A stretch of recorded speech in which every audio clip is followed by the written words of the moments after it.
This check looks fake as hell. You probably printed it at home, like all you people do. The words sliced through the quiet hum of the bank like a razor. Jessica Harper didn't even look up as she tore the check in half. The pieces fluttered down onto the marble counter like dead leaves. For a moment, silence gripped the room. Then the murmurs began. Soft at first, then sharper, as if disbelief had to warm itself up before boiling over. Before we begin this powerful story, I'd love to know, where are you watching from?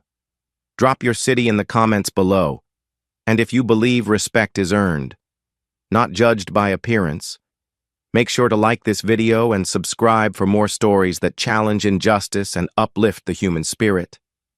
Now, let me take you back to that Thursday afternoon in September 2023, right in the heart of downtown Chicago.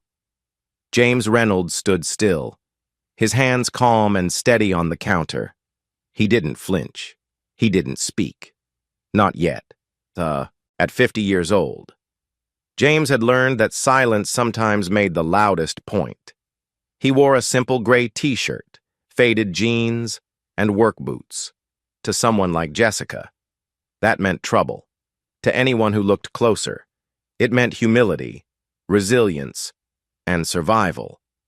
Jessica didn't bother to verify the 4215 disability check. She didn't scan it. She didn't make a call. She just made a judgment, one that had nothing to do with paper and everything to do with pigment. She smirked, brushing imaginary lint from her lakefront bank blazer. "I don't have time for games," she added loudly, so the surrounding customers could hear. Among them stood Sophia Alvarez, a 25-year-old barista on her lunch break. She watched, wide-eyed, then reached for her phone and tapped live on Instagram. "This is wild," she whispered. "I'm at Lakefront Bank on Michigan Avenue and y'all won't believe this." Behind James, Harold Jenkins, a 68-year-old Vietnam veteran with a limp and a cane, shifted uncomfortably. He'd seen this before. Different decade. Same poison. "That ain't right," he muttered, loud enough for those nearby to hear. "That man stood up for this country. Show him some respect." Jessica rolled her eyes. "Do you even know him?" "Sir?" Harold lifted his chin. "No, but I know a soldier when I see one, and I know ignorance when I hear it." Jessica leaned back, visibly irritated.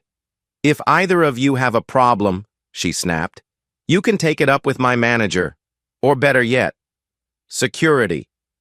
It was then that assistant manager Ethan Caldwell approached, swagger in his step, suit too sharp for the humility the moment demanded. "What's the issue here?" he asked, glancing at James like he was scanning a threat. "This man brought in a fake check," Jessica said quickly. "I destroyed it." "Destroyed it?" Ethan echoed, surprised but not concerned. His eyes narrowed. "Do you have ID?" "Sir?" James reached into his back pocket and calmly pulled out a worn leather wallet. He placed his military ID on the counter. "James Reynolds," he said, his voice even, Silver Star recipient, combat action badge, 3 tours, Iraq. Ethan looked at the ID briefly, then smirked. That could be fake too. We've had all kinds of scams lately. People dress the part. Sophia's live stream was up to 150 viewers now, the comments pouring in like wildfire. He a veteran? And they tore up his check? What if this some Jim Crow nonsense? Somebody call corporate. Now. James glanced around. He saw smartphones raised like torches, eyes filled with outrage, confusion, discomfort. But he didn't raise his voice. He didn't lash out. He simply said, "I'd like to speak with your regional director." Ethan folded his arms. "You'll speak to the branch manager. That's as high as you go today." Jessica looked pleased, but Harold was not having it. "This man deserves better. You don't treat someone like this. Not a veteran. Not anybody," Harold said. Stepping forward, James checked his watch. A silver Patek Philippe. Subtle, understated, but unmistakably real. He murmured softly, 38 minutes left." Ethan frowned. What's that supposed to mean? James didn't answer. Instead, he reached into a slim leather folio and pulled out a sealed envelope. The room seemed to exhale. Jessica's smirk faded. Even Ethan's expression shifted to unease. James set the envelope down carefully. Before you dig the hole any deeper, open this. Karen Mitchell, the branch manager. Finally arrived, stern, rushed, her expression tight with frustration.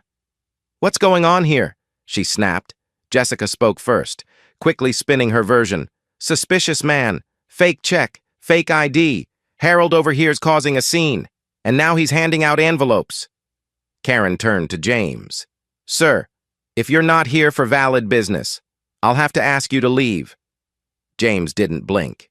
Then I suggest you open that envelope first. It's addressed to you. Karen hesitated, then peeled the seal open. Inside was a letter on official Lakefront Bank letterhead, with a gold emblem pressed into the corner. Her eyes moved quickly over the lines, then stopped. Her face drained of color. Ethan stepped closer, trying to read over her shoulder. What is it? Karen looked up at James slowly. You're the chief compliance officer? James nodded. That's correct. Jessica's knees nearly gave out. Ethan stepped back like he'd touched a live wire. Karen stammered. Why didn't you say anything sooner? I did, James said calmly. I said I wanted to speak with the regional director. Sophia's live stream exploded past 5,000 viewers. Comments flooded in. Yo, he's an exec? She just tore up her job in real time. Someone get popcorn. Outside. The faint chop of helicopter blades began to echo across Michigan Avenue. A black SUV pulled up in front of the branch. Someone whispered. What is going on? Inside. James adjusted his posture ever so slightly, the calm in his voice now carrying the weight of full authority. This isn't just about me, he said. It's about the 52 other incidents we've documented across 39 branches. This one included. Karen swayed slightly where she stood. James turned to Jessica. You judged me by my boots, not by my record. And now, your record begins. Ethan Caldwell's jaw clenched as the weight of James Reynolds' identity settled over the room like a heavy fog. The tension didn't subside, it twisted tighter. This doesn't change the fact that you caused a disruption, Ethan insisted, his voice louder now, a crack of false authority behind it. Karen Mitchell, still pale, didn't respond. She clutched the envelope like a lifeline, her eyes darting between James and the security cameras overhead, as if hoping one would somehow delete what had just occurred. Jessica Harper stood stiff, her hands trembling slightly, the smugness gone, replaced by dread. But it was too late. Sophia Alvarez's live stream had ballooned to 1,200 viewers, and the comments were relentless. Name and shame the staff. He's a war hero, not a criminal. Someone call Channel 7. The hashtag Lakefront Bank Shame had begun trending in Chicago within minutes. James remained calm, but his presence now carried the weight of command. He looked at Ethan and spoke in a low, unwavering tone. You're not just dealing with a customer, Mr. Caldwell. You're dealing with a compliance investigation. And right now, you're failing. Ethan's lips curled slightly, but the fire in his eyes faltered. He gestured toward the check remains and barked. We're still not processing anything until we get confirmation. That ID could be fake. That envelope could be forged. Is that your official position? James asked. One brow raised. You're rejecting a federal disability compensation check from a documented veteran in front of witnesses and recording devices? Ethan didn't answer. Instead, he turned to the two security guards hovering nearby. Escort him out. But neither of them moved. One of them, Officer Daniels, a tall black man in his 40s with short-cropped hair, studied James's posture, then his eyes, then the emblem on his watch. There was a flash of recognition. Daniels spoke up. Sir, I served in Fallujah. You were the one who got hit in the supply convoy, weren't you? James gave a small nod. 3rd Battalion, 2006. Daniels turned to Ethan and said flatly, I'm not removing him. The room seemed to freeze. Karen opened her mouth, then closed it. Jessica backed away, trying to disappear into the teller line. Sophia kept filming, now whispering into the mic. This just turned into something huge. He's a decorated vet, and the guard knows him. This is live. Y'all, unedited. The crowd of customers had grown.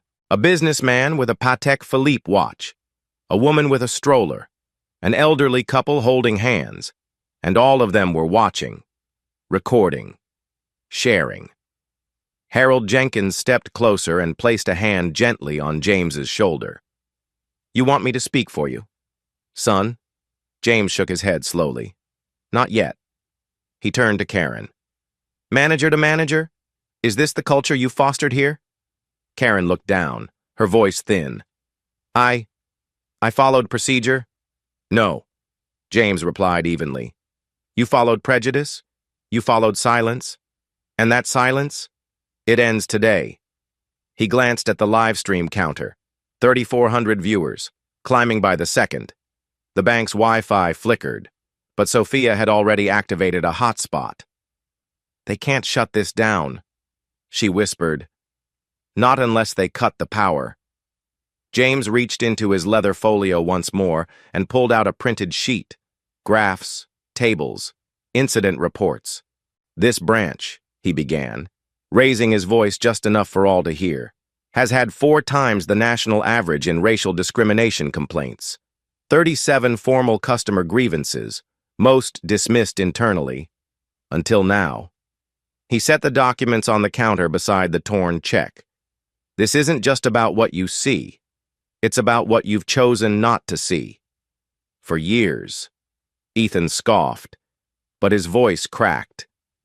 You don't have the authority to make demands, James calmly replied. Then let me make a request. Call your regional director. Now. She's in Springfield. Karen stammered. She's not. She'll be here. James interrupted. Trust me. Outside. The sound of rotor blades began to grow louder. A distant chop. Customers pressed against the glass. A helicopter descended slowly, wind whipping through the bank's revolving door. The crowd outside had tripled. Phones were everywhere. The moment was no longer private. It was public, historic, inevitable. Sophia whispered to her camera. This isn't just about a check anymore. This is about what happens when people finally say, enough, inside. Ethan tried once more to salvage control. This is still a secure financial institution. You're jeopardizing client trust. No, James said, his voice sharp now. You did that when you let bias run this branch, when you tore up a veteran's check without cause, when you tried to throw me out because I didn't fit your image of who belongs in a bank. He leaned in slightly, not threatening, just commanding. You judged me by what I wore. You forgot to check who I am, at that moment.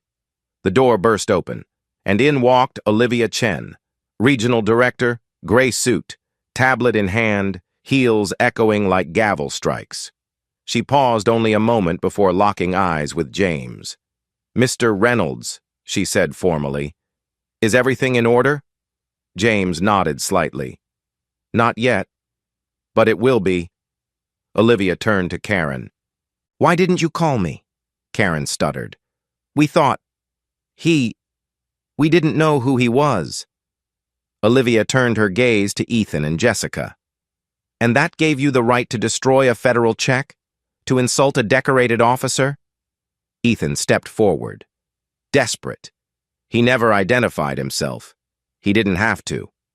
Olivia snapped. Respect is not conditional. The bank had grown silent again. James looked at the torn check, still lying on the marble, then at Sophia's phone.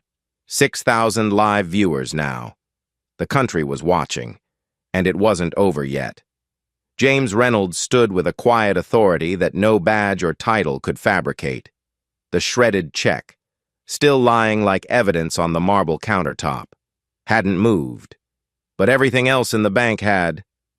Karen Mitchell's throat was dry as she stepped back behind the teller line, her fingers nervously clenching the compliance letter James had handed her. She had worked at Lakefront Bank for over 15 years and had never once seen the regional director arrive in person, let alone by helicopter. And now, Olivia Chen was here, unannounced, but unmistakably prepared. The tension in her steps slicing the stale air of panic that hung over every employee in sight. Jessica Harper tried to steady herself at her station, but her knees betrayed her, brushing the stool behind her as she sat down quickly, hands trembling. Ethan Caldwell, still clinging to some illusion of control, straightened his tie and stepped toward Olivia. With all due respect, he began. But Olivia raised her hand. "Don't," she said sharply. "I've been watching the live stream for the last 7 minutes. Don't waste your breath on a version of events the entire internet has already disproved."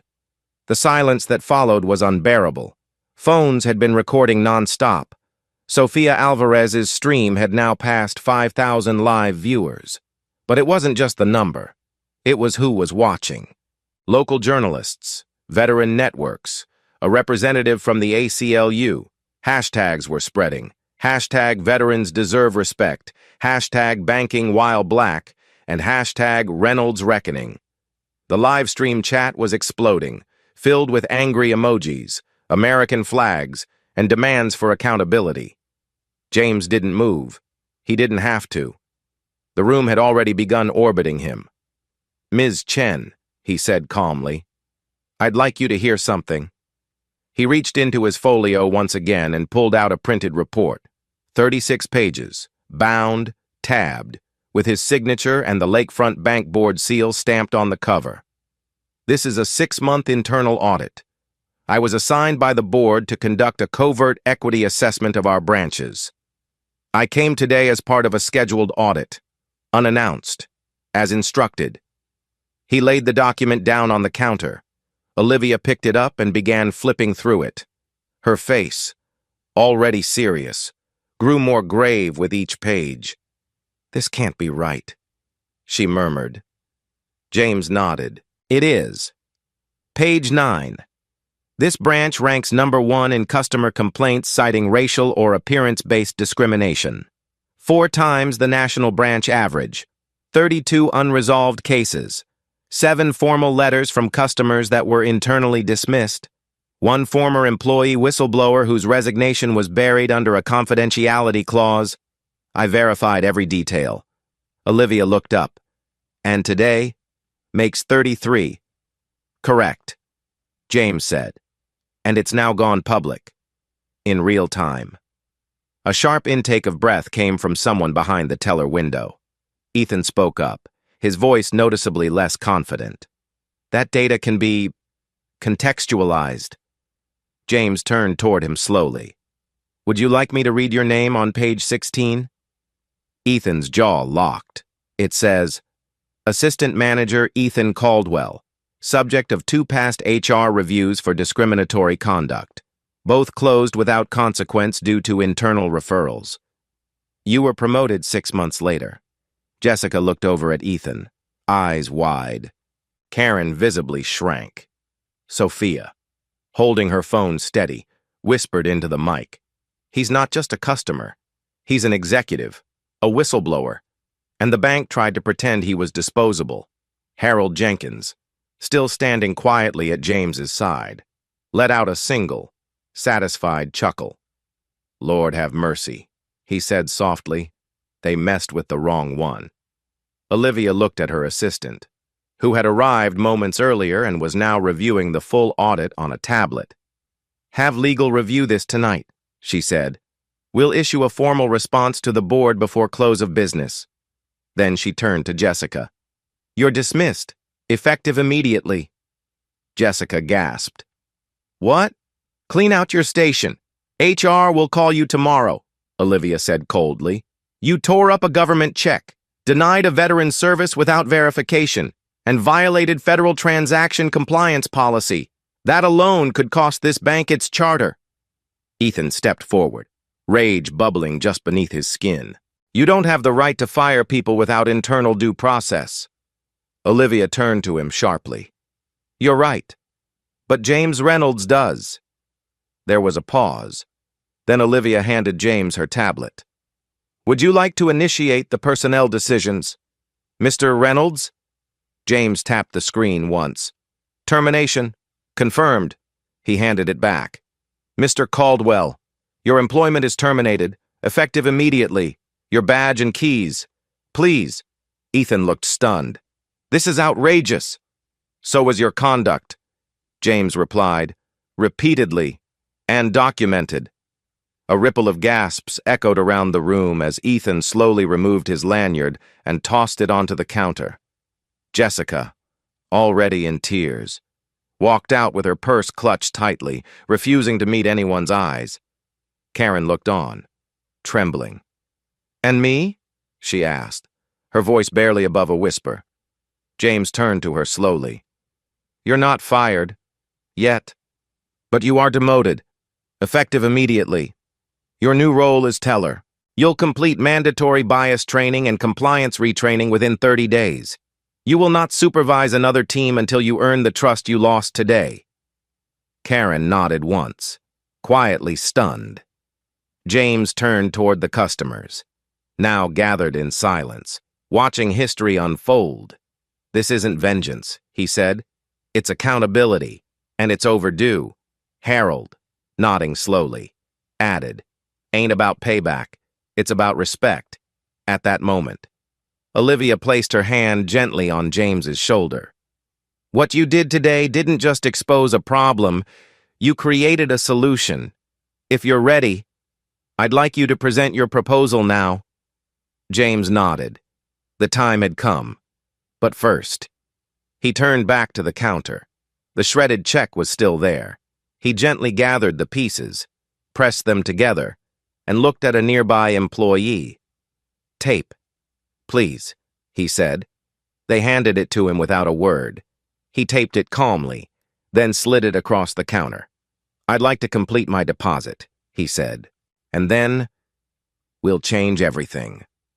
As James Reynolds slid the taped check across the marble counter, the entire room held its breath, not because of the money, but because of what it symbolized, dignity reclaimed. The young teller who now stood behind the counter, a quiet man named Luis, took the check with two hands and nodded, visibly shaken but respectful. No words were needed. His trembling fingers fed the check into the machine, and with one beep, the transaction began. James didn't even glance at the screen. He was focused on something else now, something larger. Olivia Chen stepped forward, her tablet still in hand, and addressed the entire room, effective immediately. Lakefront Bank is adopting a reform initiative titled the Equity Protocol. She announced. Cameras were rolling, phones pointed in every direction. The air was electric. She continued. This protocol, authored by Mr. Reynolds and backed by the board, includes mandatory bias training for all front-facing employees, randomized compliance audits, a rolling review of internal complaint records, and most critically, a new app called SpeakFair that allows customers and employees to anonymously report discriminatory behavior in real time. Whispers filled the lobby. A few claps, then a rising cheer from the crowd. Sofia Alvarez captured the moment with steady hands, her live stream reaching 15,000 viewers by the minute. You're witnessing history, she said into the mic. A new standard is being born right in front of us. James raised a hand to quiet the room. This isn't about punishing people. It's about fixing a system that's been broken for too long. We can't heal what we won't admit exists. And today, finally, we've stopped pretending. Karen Mitchell, still standing in the corner, blinked back tears. She wasn't the same woman who smirked beside Jessica an hour earlier. Now she was someone staring down a long, uncomfortable mirror. I didn't see it, she whispered. I truly didn't see it until now. James nodded. Then that's your beginning, not your end. Security escorted Jessica and Ethan out the front doors, where cameras and reporters had already begun assembling. Flashbulbs exploded, microphones extended like spears. Ms. Harper, do you have any comment on the incident? Mr. Caldwell, is it true you had prior complaints? Neither answered. They moved briskly to a black sedan, heads low, drowned in a swarm of consequences, back inside. Harold Jenkins stepped beside James, his cane tapping with each step. He raised his voice, not for himself, but for everyone watching online. I remember when folks like us weren't even allowed in the front doors of banks like this, he said. We had to go through side entrances, cash checks at pawn shops, hide our uniforms when we got home from war. And today I saw something I never thought I'd live to see. I saw a brother stand his ground, not with fists, with facts, with grace, and with truth. Applause erupted. It wasn't just about one man anymore. It was about everyone who had ever walked into a bank and been seen as less than, as suspicious, as unworthy. James glanced at Sophia, who was now crying quietly behind her phone. He gave her a small nod. You were brave enough to press record. That took guts. She smiled through tears. I just wanted people to see what I saw. Olivia Chen approached the center of the room once more. The equity protocol goes into effect immediately at this branch. She declared, all branches across the Midwest will follow within 30 days, the rest of the country within 90, and James Reynolds will lead the oversight team. With board-level authority, a new cheer erupted. Sophia's phone now showed 22,000 viewers. Hashtag Equity Protocol was trending nationwide. Outside, a Channel 5 news van parked on the curb. Reporters waved from the windows. Change had arrived. Loud and public. Let this be a warning, Olivia added.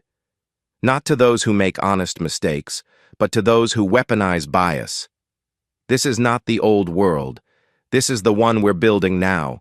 Together, a small child, no more than 7, stood with his mother near the front of the line.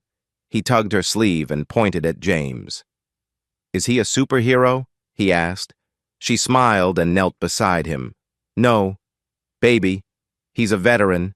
And today, he reminded them what a hero really looks like. James turned and looked through the large glass windows of the bank. The Chicago skyline shimmered beyond. But what he saw most clearly was the reflection of himself, standing tall not in spite of the years behind him, but because of them. Luis handed back the receipt. It's done. Sir, he said. James took it, folded it once, and tucked it into his wallet without looking. That check, that small slip of paper, had ignited a wildfire of reckoning. But more importantly, it had ignited a blueprint for change. As the doors reopened to the public, and the line resumed movement, James stepped aside. He didn't need applause. He didn't need revenge. He just needed to know that when the next man walked in, dressed in jeans, boots, and a life full of battles, he wouldn't have to fight one more. And that, finally, was starting to feel possible. The morning after the chaos at Lakefront Bank, news anchors across Chicago led with the same story. Chief Compliance Officer goes undercover, reveals systemic discrimination at Lakefront Bank, read the bold chyron across every major channel. The footage from Sofia Alvarez's live stream had been replayed across the country, on cable, on morning radio, in veterans groups, on social media, but inside Lakefront Bank's downtown headquarters, something far more important was happening. In a private boardroom on the 42nd floor, James Reynolds stood at the head of a long oak table surrounded by executives who, just 48 hours earlier, had barely known his name. Now they listened in silence.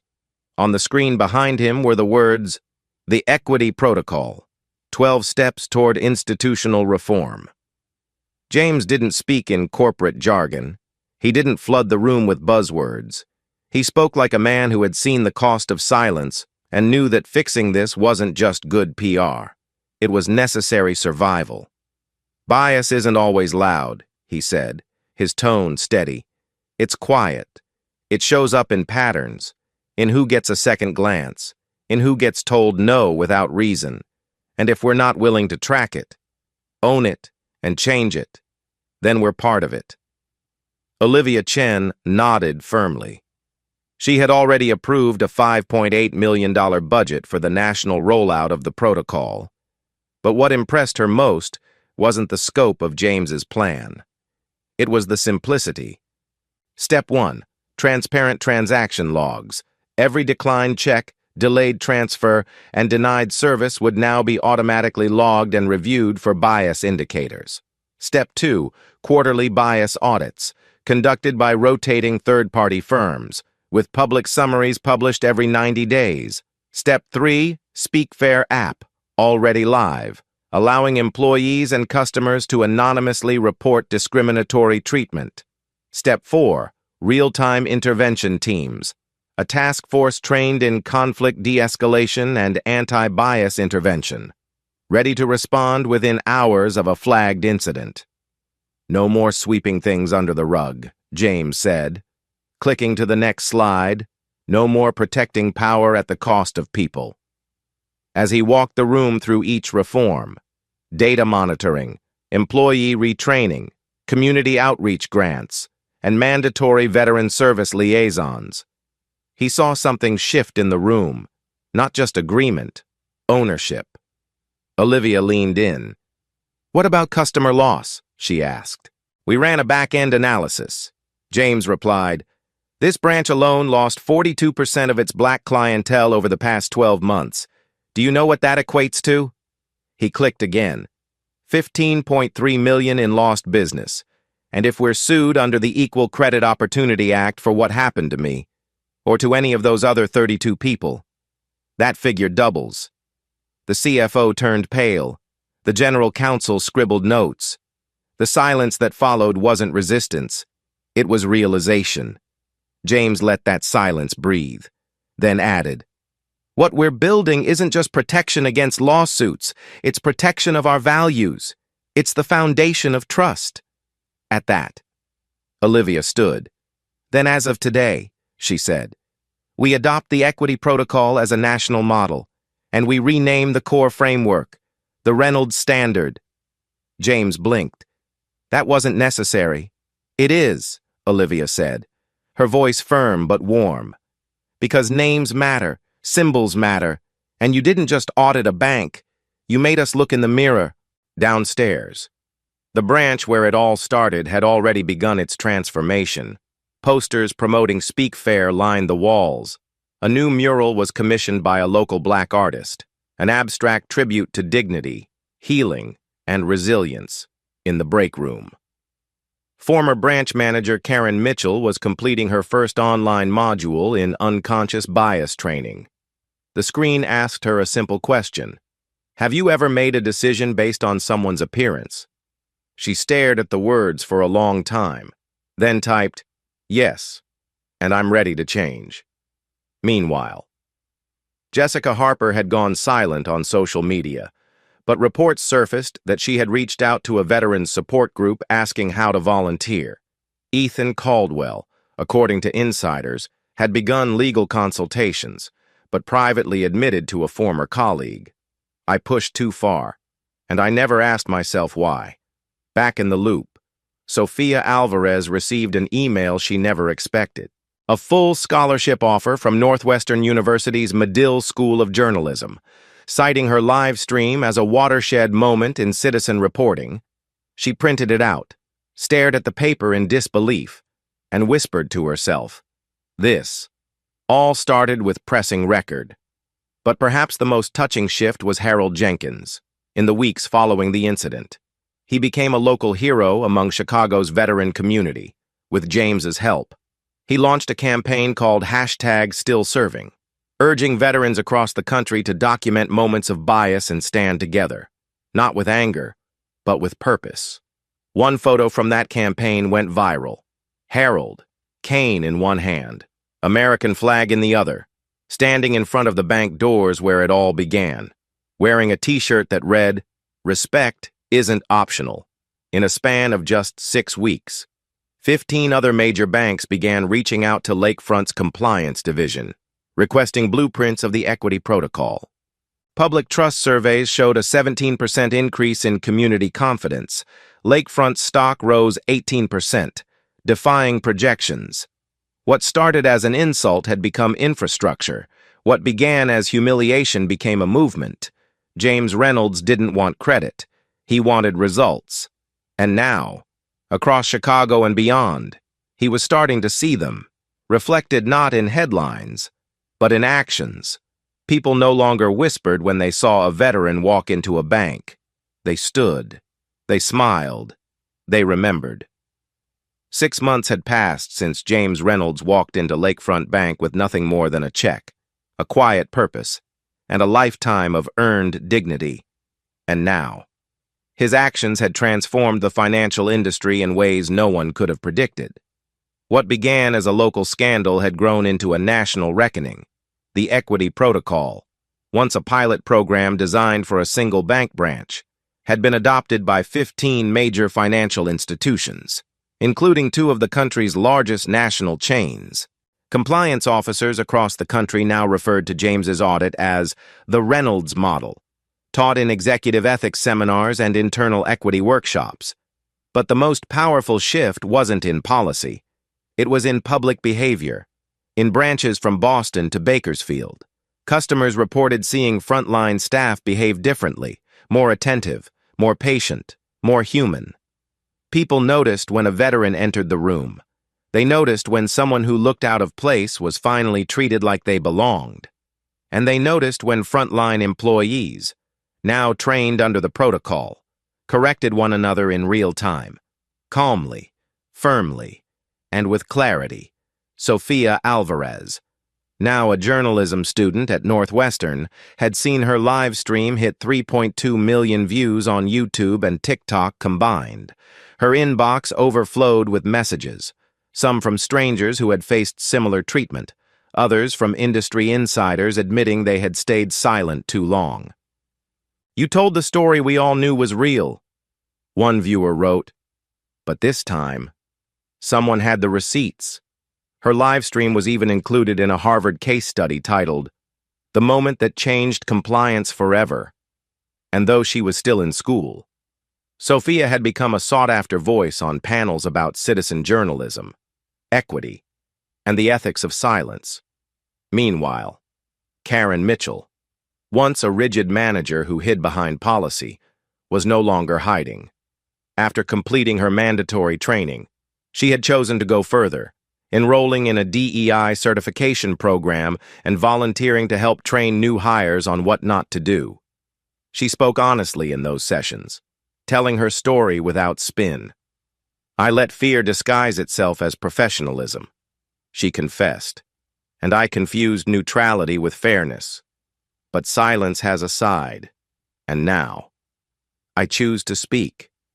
Her transformation wasn't overnight, and it wasn't perfect, but it was real. Even Jessica Harper, after months out of the spotlight, emerged with a public apology written in her own words. "I was wrong. I was afraid of being invisible, so I made others feel small. No excuse justifies it. I lost my job. But what I really lost was my decency, and I'm working to earn that back." She began volunteering with a local veterans shelter, not as a PR move, but as a quiet act of repair. Some forgave her, others didn't, but she kept showing up anyway. As for Ethan Caldwell, he remained largely out of the public eye. Internal sources confirmed he had filed a wrongful termination claim, which he later dropped. Word spread that he had entered therapy and had started attending community dialogues on workplace accountability. No interviews, no statements, just a man finally confronting what had been rotting beneath the surface for years, back at Lakefront Bank. The physical space had changed, The branch on Michigan Avenue now featured a glass display case near the entrance. Inside it, a folded copy of James Reynolds's original compliance audit. Alongside his torn and taped disability check, a brass plaque beneath read, "From transaction to transformation," in honor of veterans and every voice that refused to be ignored. Harold Jenkins visited often. Sometimes he'd bring coffee and just sit near the mural, greeting veterans who came in after hearing his name through the grapevine. "You're that man who stood up for him, right?" they'd ask. And Harold would smile gently. "No, son," he'd say. "I just made sure the world saw what he already was." He had become a local figure, invited to town halls, quoted in articles, even asked to deliver a keynote at a Veterans Equity Summit. But what mattered most to Harold wasn't the fame. It was that for the first time in years, people listened without skepticism when he shared his story. His scars weren't seen as complaints anymore. They were understood as evidence, and for once, that made him feel whole. James Reynolds, meanwhile, didn't seek the limelight. He worked behind the scenes, leading the national rollout of the equity protocol, training new compliance leaders, refining data dashboards, and ensuring that no branch could bury reports again. His office remained sparse, just a clean desk, a single photo of his platoon in Iraq, and a small bronze eagle given to him by Harold. When asked why he stayed so quiet, he simply replied, "Because the work speaks louder than I ever could." Yet even James could not stop the story from reaching farther than expected. The University of Chicago's Booth School of Business added the Reynolds incident, from crisis to innovation, as a mandatory case study in its MBA ethics course. Netflix reached out about adapting the story into a documentary, and several lawmakers proposed legislation to expand anonymous reporting tools in banks, inspired directly by SpeakFair. But perhaps the most moving ripple of all came from a woman named Regina Daniels, a 65-year-old grandmother from St. Louis who had been denied a home loan years earlier for reasons no one could explain. She watched Sophia's video with tears in her eyes, then gathered her grandkids and said, This is why you never lower your head for anyone." She reopened her mortgage application the following week, and this time, she got approved, because something had shifted, not just in policy, but in people. And all because one man walked into a bank with a check, and when the world told him he wasn't enough, he showed them what integrity really looks like. The story of James Reynolds didn't end when the cameras turned off or when the headlines faded from the news cycle. In fact, that's when the true legacy began. 6 months after the incident at Lakefront Bank, what once felt like a contained act of courage had blossomed into a full-fledged movement. A quiet revolution reshaping how institutions treat people who don't fit the mold of privilege. #Equity Protocol had now trended in 15 countries, with social media users from London to Lagos sharing stories of discrimination, and more importantly, of accountability. The SpeakFair app, once viewed as an experiment, had processed over 18,000 anonymous reports across various banks, credit unions, and even retail chains.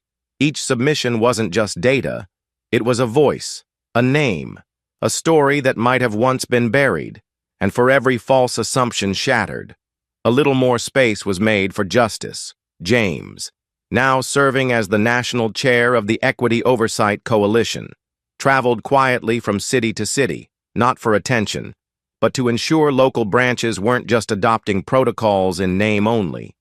He'd sit in on teller training in Cleveland, speak privately to compliance officers in Denver, and review community feedback in Baton Rouge. His message never changed. The real test of dignity isn't how we treat executives. It's how we treat the man in boots with no appointment. At a national banking conference in Washington, D.C., James took the stage not in a suit, but in the same faded jeans and work boots he wore that day in Chicago. The room fell silent as he approached the podium. Some people still ask me why I didn't reveal who I was earlier. He said, they say I could have avoided the whole mess. But if I had, then I never would have seen the truth with my own eyes. I needed to know how your teams treat the people who walk in with no power, because that's when your values are real, or they're not. The audience didn't clap immediately. They just listened, deeply, and that pause meant they understood.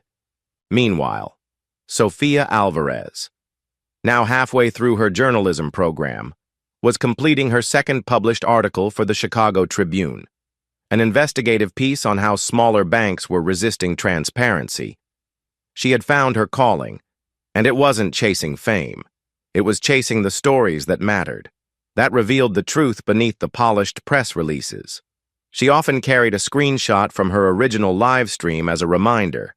Real change doesn't need perfect cameras, just the courage to press record. Harold Jenkins, never one for fanfare, continued volunteering with the hashtag #StillServing campaign.